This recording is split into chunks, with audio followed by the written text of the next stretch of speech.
Poison and bleed are some of the best status effects in Assassin's Creed Shadows, and with Naoe, you can essentially make her as effective in straight up combat as Yasuke by combining these along with a fantastic chest piece and armor set that we're going to talk about today. And this really comes together as one of the best builds in Assassin's Creed Shadows. Let's go.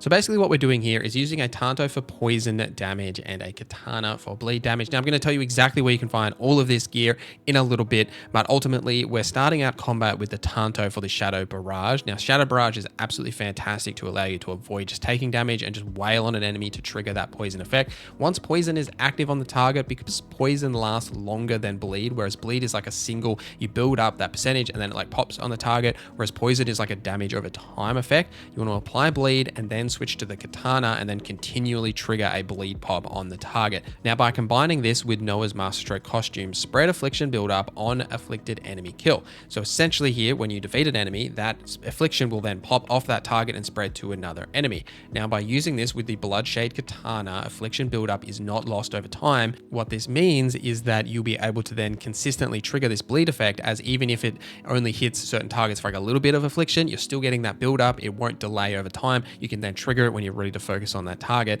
and just essentially shred enemies with bleed and all of the additional perks that we're using. Now there is a little bit more to this build that makes it sing, but before we get into that, as well as exactly where you can find every single piece of the gear that we are using, I've just moved house, and trying to find time to make these in-depth guides for you, unpack and somehow have a life outside of that has been very time consuming, and that's why I like HelloFresh. Over the years, I've often lent on HelloFresh during busy periods of content creation and life, as it makes it so much easier to manage a healthy lifestyle.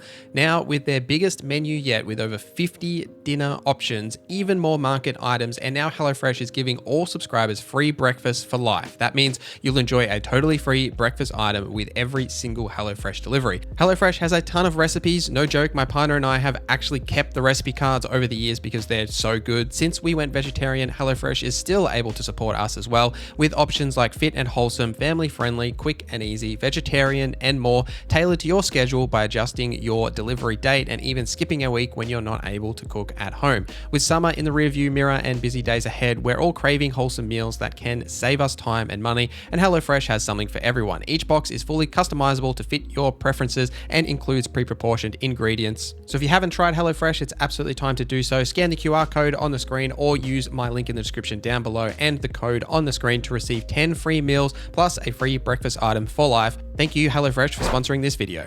All right, so let's talk about where you can get the gear that you need for this build. So firstly, the Yakumitsu's Revenge is a legendary Tanto that has that afflicted enemies are vulnerable, plus it does poison buildup. Now, as I did mention in a previous video and a little bit earlier in this video, I had a bug that this weapon just completely disappeared from my inventory, no idea where it went. So you can use a different item and just put this perk on it. But if you want to actually grab this one for yourself, it is found in the ancient tomb of Nanjo, which is actually in the Yamashiro region, not too far from the city itself. This tomb is a little bit complicated, but you'll come across these rooms that look very similar. The first one, you need to go right, then straight ahead, then left. You'll find your way to the very end, be able to get this Tanto. The Bloodshade Katana is the main katana we are using for its affliction build-up, is not lost over time. This comes from a legendary chest in the boat in the Setso region, just off the shore of the city. There's a boat here with some enemies that has a legendary chest that you'll be able to grab this very early in the game. Now, if you don't want to actually use a katana, there is an alternative that you could run, like a Bloodletter Kusugami. This is found in Iga at the Kashawira Fort. If you did want to run a Kusugami instead, totally up to you. Thought I'd mention it anyway. Now, the armor set is absolutely critical for this build, and it does come from the key region down the bottom, which is a little bit of a higher level region, but you can sneak your way in here and get this set if you do choose to, because it doesn't require you to defeat any enemies. We'll start with the headpiece. Now, this comes from Mount Koa, sort of right in the middle of the key region, essentially on your way to the very top of the sync point. You'll actually see a legendary chest here where you can grab the headgear. And then the armor piece itself comes from a cave called the Limora Cave. This isn't actually a marked location, which is kind of weird. So essentially, if you head to this location on the map, you'll actually see like a little cave here, which is where you find that legendary chest. Can be a little hard to spot, but the observe mechanic can definitely help you find it. For the trinkets, we are running the two trinkets that I mentioned. Tatsu's Triumph. This one is the one that has the plus 2% tool damage bonus for every mastery point spent in tools. This comes from a legendary chest at the Okira Peak, right near the sync point. There is actually a legendary chest that you can grab this from. And the Soaring Tatsu trinket, where plus 1% armor piercing per mastery point in Tanto. This one's actually a little harder to get. You need to complete the Ugoda Shinobi target hunt. There's like 6 of these that you'll need to hunt throughout the landscape, and then you need to return to the gentleman that gave you this quest, and by doing this you'll actually unlock this trinket. This will set you back a little bit of time, so I would recommend to just run the previous trinket that we mentioned, put some other perk on it in the meantime, and then use this one once you've actually got the ability to hunt them all around the regions to be able to complete that Goda target assassinations. We'll quickly go over the mastery abilities as well. For the most part here, we're not actually using a lot of abilities, it's mostly passives. In the katana line, you do want to pick up all of the secondary abilities here, like the melee expert for just straight up melee damage. Affliction effectiveness is absolutely perfect to increase the damage of the afflictions, because we are doing both bleed and poison in this build, and momentum builder isn't bad either. I'm mostly using the counter attack from this line, because you will, especially on the expert combat difficulty that I am playing on, enemies are quite aggressive. Being able to deflect all of those attacks and then counter strike is fantastic. But also, once you do level this all the way up, you can actually do this with the unstoppable red attacks as well. So this will allow Naoe to essentially block anything and counter strike, get that bleed applied with the weapon, and it's all hunky-dory. In the Kusumigami line, I'm really only using the affliction builder to increase the affliction build-up on the abilities. There's no real reason to grab any of the other skills in there. And then the Tanto line, we're grabbing a couple of the passives here for crit chance and armor piercing, but the main one here is the Shadow Barrage, which we talked about earlier in this video. Essentially, this is one of the best skills in the game, and it just allows Naoe to completely avoid damage, which is perfect for those enemies where you don't actually get the assassination completely off. They've only got a couple of health segments left. This can allow you to finish them off. And then we're grabbing as well the backstab passives and the leap strike passives as well. Something to note about this and the katana line is that when you do put points into these line, you'll actually increase the overall damage with the weapon by the amount of mastery points you have in the line. So if you don't actually want to grab, say, these abilities, which you can grab if you do want to, putting the points in these secondary passives, these global passives, is worthwhile even still, because it will increase the amount of damage that you do still via that main passive.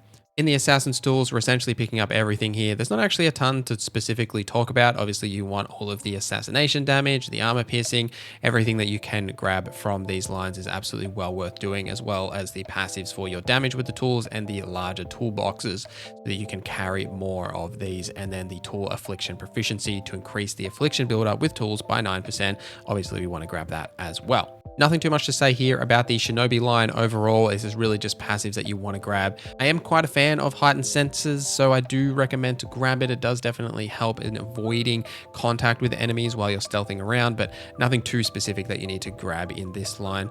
The assassin line, you obviously want to maximize your assassination damage, so you want to level this out completely as much as you can, and then grabbing the double assassination for the Tanto as early as possible is absolutely fantastic. Increasing your adrenaline trunks isn't too important for Naoe, as you're really only going to be using the one for this build, but you can definitely grab that when you've got those extra perks as well. And then there's not a ton of others that you want to grab here. A couple of general tips for Naoe. There is this really sick Violent Knight sword that I was totally going to run the perk on for my Bloodshade. But what that perk does is it adds poison on deflect. It doesn't seem like it works right now that you can combine, say, poison and bleed on the same weapon. You can't combine afflictions, which is actually sad. But if you just wanted to run a poison straight up build with this katana, it's absolutely fantastic, especially because we are using a lot of cannon attacking, so you could totally run this weapon instead as just another alternative option. There's plenty of options with this build. As long as you're getting those affliction bonuses, you're definitely fine. Now, obviously, Naoe's kit is mostly revolved around assassinations, and we've mostly been talking about fighting mano a mano in this video. Everything that we've discussed with assassinations and everything in previous videos and just in general are all beneficial for Naoe here. And because we have got the bleed build-up on our tools, you'll be able to trigger that bleed and get the damage bonuses from that very easily, even if a target moves away from you or you need a bit of space just yourself, because they are pressuring you quite a lot. And the shurikens are fantastic to apply that, because they can also bounce between targets and then bounce that bleed between them as well. Also, make sure you are upgrading your forge, because you won't be able to put these perks on this legendary gear if you haven't upgraded your forge. Absolutely should be doing that. I will link my ultimate beginner's guide video, which talks a little bit about that hideout stuff right here, if you do want to learn a little bit more about how all of that stuff works. But that is all I have for you today. Let me know any other builds you would like to see. Should I do a Yasuke one? Let me know in the comments down below. Thank you for watching this video till the end. Thank you to our members for supporting the channel. My name is Naoe, and I hope you have a great day.